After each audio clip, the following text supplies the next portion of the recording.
on corporate America. This doesn't sound like socialism to me. And so I see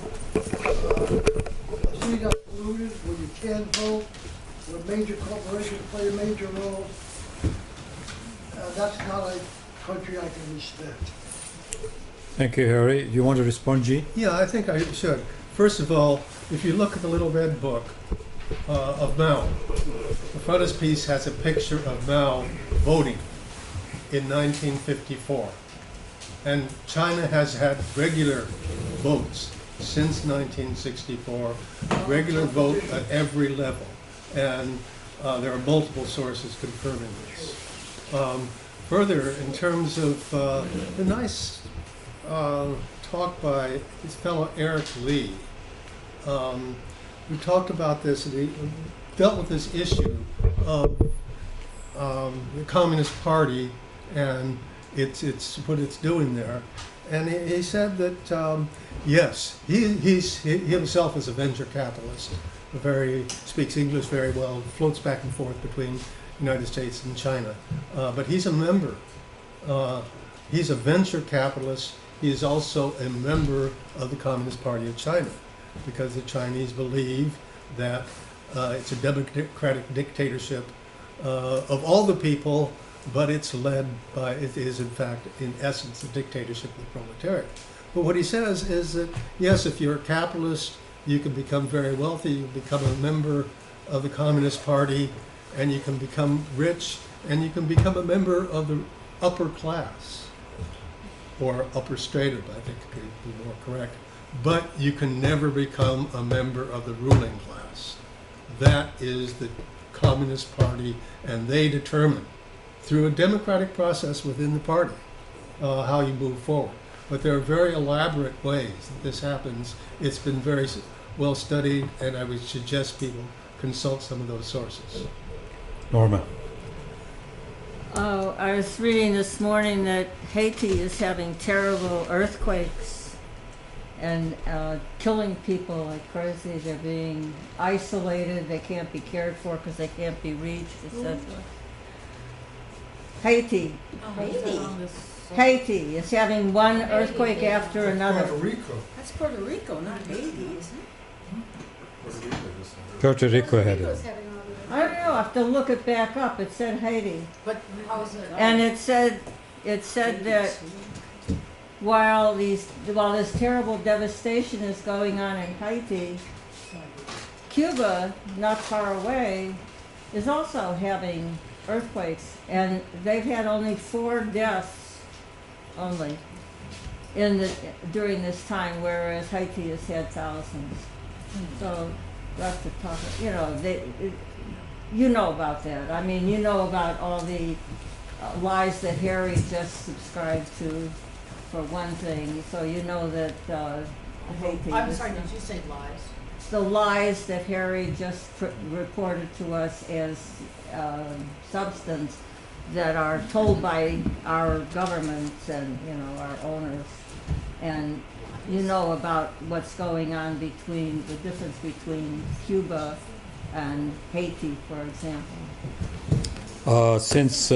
I wanted to say one other thing.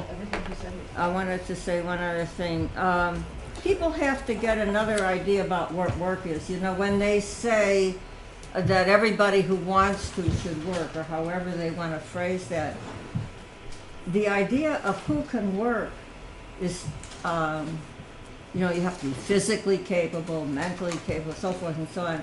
Cuba employs, as it were, whoever is able to participate in contributing to society.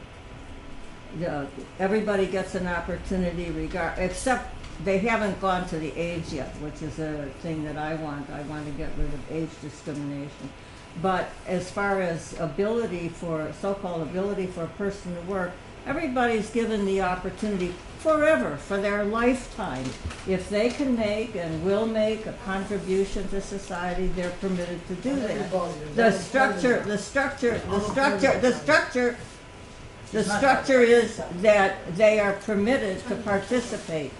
So we have to understand that work needs to be different in a communist world. Work needs to be contribution to society and participation in creating the opportunity or the need to do so. People come together and they say, well, this needs to be done, how shall we do it? Instead of worrying about profit for the owners, which is what our government is all about. Somebody complained about they didn't want to go be with the city council because they've sat through meetings and they drive them crazy. Yeah, everything in government is about making sure that while whatever it is that gets worried about is worried about, that profit is still going to the ownership of our world that we live in. Okay, so one comment as a moderator I'll make, that Norma, you're saying Harry told a lie. Yeah. Is not acceptable. Harry gave his opinion. Right, I used the wrong word because I was being, tight and I Okay, what I was so saying. you owe him an apology. Roger. Okay, so I would just also add that very much appreciate Harry's comments and also Harry's contributions to the socialist movement over generations. It's an honor to be in the same room with Harry, so I'd like to say that. Thank you. It's a very nice statement. Good. And I want to commend Jean for the presentation. I think the approach of trying to learn about societies as the societies see themselves is a very useful way of looking at different societies, and it's, I think, a useful tool for us to understand the systems that are different from our own. I would add that there is a lot of disagreement about whether China is a socialist country or what direction it's going. Is it going toward capitalism, or is it going to a deeper type of socialism? And that's a valid question and a valid area of inquiry. I think another area that we really need to think about in terms of China, but also in terms of other countries such as Iran, is where do they fit into the international anti-imperialist struggle? Because it's not just simply a world that we don't live in a multipolar world. We live in a world that is dominated by a single imperial power. And so we have to look at the anti-hegemonic forces. And so we have a country like Iran right now, which is a theocracy, something that really is not very compatible with our way of thinking. But we also have to understand what roles they play. And I think I would just, in 2 minutes, I'm not going to try to answer that, even if I could answer it. But I would say that that's another important thing to understand about the role of China in the world today. Thank you. Okay, so Jean, unless you want to comment on that, I'll go to the next one. Gigi? Yeah, a couple things. One thing is I can't think of their name, but the Turkish Muslims that are in concentration camps. Uyghurs. Oh, yeah. I just wondered, I heard something on KPFA, and I heard a number of them interviewed in one of them, and they were all, the ones that were interviewed were saying that they are being taught how to be communist rather than, the Uyghurs are actually part of the, what is that, what is the ISIS, I can't think of the Islamic name. That part State? of, Islamic State? No. It's called, oh God, where's my words? They were not like, Chinese.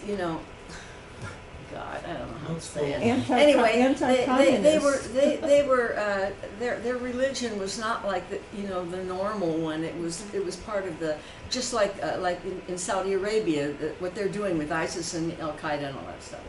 So they were more like that. So the Chinese were not taking him in there and punishing him. But they had jobs, they had houses, they had food, they had everything. But they were being trained to be communists instead of Anti-communist. Wahhabis is the word I'm looking for. Wahhabis. You said Wahhabis. Well, I don't know if that's true or not, but that's what I heard on KPFA from interviews of some of the people in Some there. of them, but That's one of them, and then what was my other one? The other thing is when I was in Cuba a year before last, and right before we got there, there was a bunch of I don't know, hurricanes or some kind of thing that just ruined many homes, and people were all talking about how all they had to do was talk to the government or talk to people in their area, and they would find them a place to live. So the people didn't have to worry about dying out in the whatever. They found places. I just wanted to say that. Al? Just to Gene about the Bernie socialism. If you look at his program, the logical outcome is social democracy, and social democracy already exists in, especially in European societies already. And while that would benefit the status, the raising up of the working class, that is not the same thing as socialism. It doesn't deal with the relations of production. So what I'd like to know is,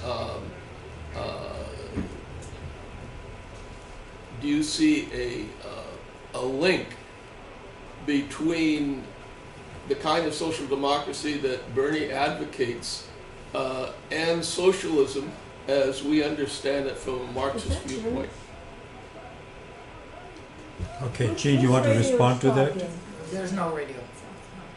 Let me pause a minute. Okay, you want the next one? Harry, you want to make comment? But, A quick comment. okay, quick comment, okay. You mentioned unionization. I've taken a look at the number of unions in China, and the total is 1. So the total is just 1 union. If I told you there's only 1 union in the United States, you would screech. Workers, to say the least, are not encouraged to form independent unions. They cannot do that in China. There's just 1 union set up by the Communist Party, not by the people. Okay, I'm going to go back to our order, which will be Nina next. I mean, first of all, I felt a little confused when this started because I didn't know that it's your point of view. And that's how I would have started it out if I were you. I'd say, this is my take on China, all right? But what it was just sort of a line. I don't mean to put it down. It's a particular point of view. And I've always liked what you had to say, which was sort of, China's kind of a strange composite, or not strange, but a composite of 2 systems, etc. But you see what I mean, Gene? You know, it's sort of like that. This is your slant on the thing, all right? Which, you know, because it becomes a little bit, opinionated, shall I say? But then, you know, I always look at the mainstream media, you know, as to how people are thinking. I mean, whether it's usually off, particularly about Venezuela, etc.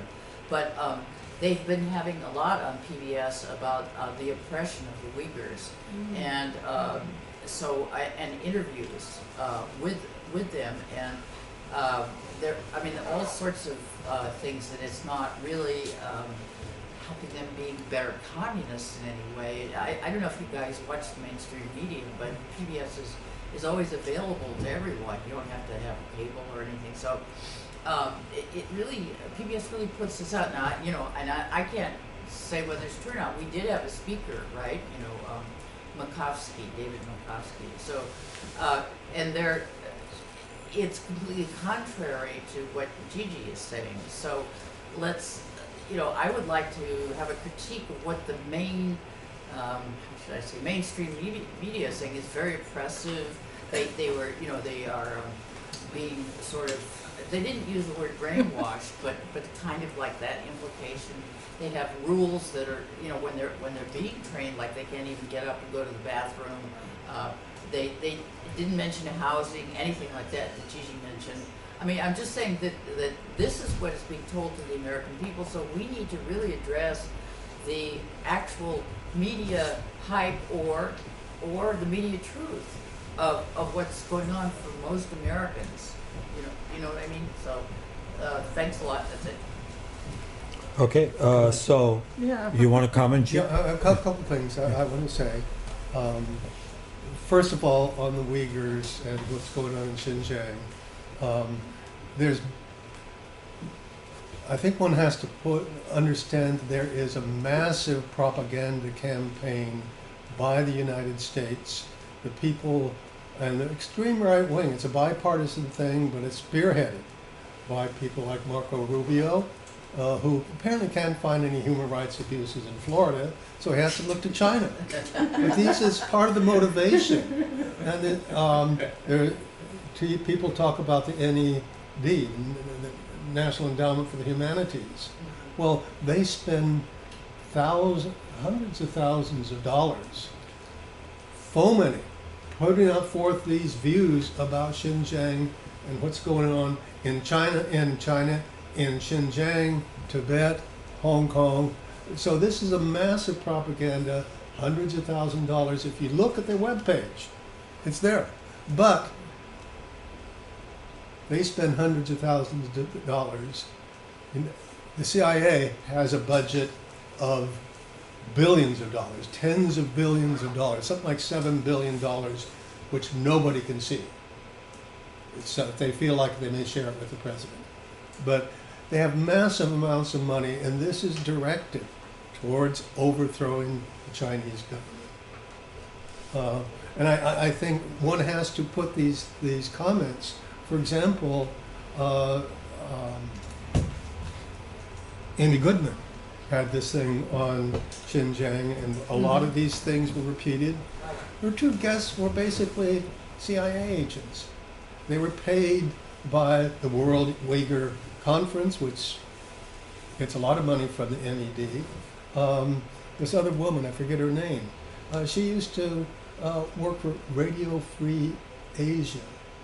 I don't know if you remember Radio Free Europe and the whole propaganda campaign that was going on. So there's a huge amount of propaganda. I'm not saying nothing's happening there. One needs to understand what's happening there, but you only see one side of the picture if you watch the mainstream news, including Amy Goodman. And there are some good sources. There are Chinese sources which have dealt with and so forth. And if you look at some of these sources, you get a much different view of what's going on there. And we did have some our Chinese comrades visit us about this time last year and talked about what's going on. That question was asked, and they said, they have friends who are Uyghurs. They intermarry. They have marriages. There's a lot of interaction, and you only get one view. You need to get a whole view, and you need to consult the Chinese press, China Daily, and the whole series of others. Marilyn. And I'll deal with it. I want to get back later to the social democracy. Okay, Marilyn. I'm sorry to say that I've known Uyghurs, and they're part of the Silk Road, and I know about the Silk Road. In fact, there's the Silk Road House I keep telling everybody on University Avenue near Militia, which is run by Alma, who is a Kazakh, and she teaches at Stanford Anthropology, and her husband Sally has been very sick, and he's a Russian Jew, and he's an ethnomusicologist, and they're highly educated in Kazakhstan, in Russia, here, and very knowledgeable, and we have lots of Uyghurs that come there, and lots of Mongolians, and lots of Central Asian people, and lots of Silk Road people, and they all talk, and the Uyghurs are really being persecuted. And maybe they're being persecuted because they're in opposition to being persecuted. You know how that goes. So I just want to say that on behalf of, and they want their own, they have a different kind of ethnicity, and that's all I can say. There's Rich. a nice Uyghur restaurant Yeah. in San Lorenzo. Okay. Rich, you needed to go first, otherwise I will come back to you in the line. Is that okay?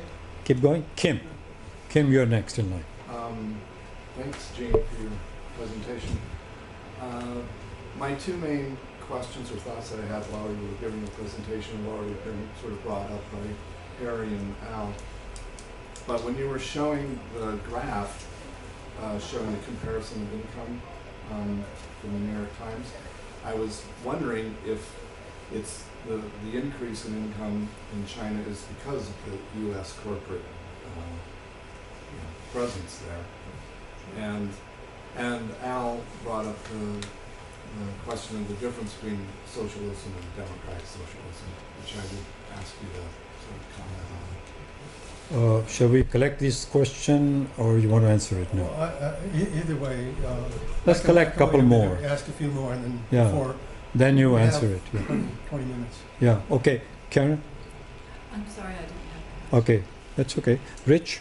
Well, appreciate your comments or presentation. I think we need to have a discussion of socialism in the United States that goes beyond Bernie and social democracy. There's an attempt to separate, make a distinction between social democracy and democratic socialism today, which is that democratic socialism is the real deal. We know that social democracy, the old social democracy, was a sellout and was a front for anti-communism. But now we have democratic socialists, and i.e. Bernie and AOC, etc. And they have